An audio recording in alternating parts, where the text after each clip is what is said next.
పల్నాడు జిల్లా సత్తెనపల్లిలో దారి దోపిడీ ఘటన ఆలస్యంగా వెలుగు చూసింది. బస్సు కోసం ఎదురు చూస్తున్న మహిళా ప్యాసింజర్ను ఆటోలో ఎక్కించుకుని మహిళను బెదిరించి నగలు దోచుకెళ్లినట్లు ఆమె తెలిపారు. కేసు నమోదు చేసుకున్న పోలీసులు నిందితులను ఆటో డ్రైవర్లుగా గుర్తించి అదుపులోకి తీసుకున్నారు. నిందితుల వద్ద నుండి 1.5 గ్రాముల బంగారు గొలుసు, ఒక ఆటోను కూడా స్వాధీనం చేసుకున్నట్లుగా తెలిపారు. అమరావతి ఆ వంట పని చేస్తుంది, కూలి పని చేసుకుంటున్నది. ఈ అమరావతి వెళ్ళే నిమిత్తం సత్తెనపల్లి టౌన్ యొక్క సెంటర్కి వచ్చేసేసి సత్తెనపల్లి నుంచి అమరావతి వెళ్దామనే ఉద్దేశంతో ఏదైనా బస్సు ఎక్కుదామనే ఉద్దేశంతో 5 గంటలు 4:30 5 గంటల ప్రాంతంలో రావడం జరిగింది.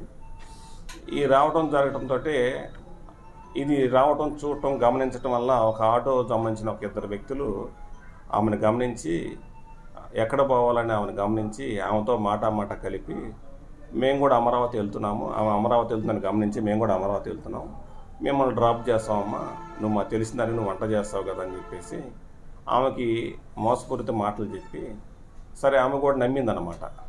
వీళ్ళు కూడా అమరావతి వెళ్తున్నారు కదా ఇంకెందుకులే అని చెప్పేసి ఆమెను కూడా ఆటోలో ఎక్కించుకొని వాళ్ళు నమ్మటంతో ఈమె వాళ్ళు నిజంగానే వెళ్తున్నారులే అని చెప్పేసి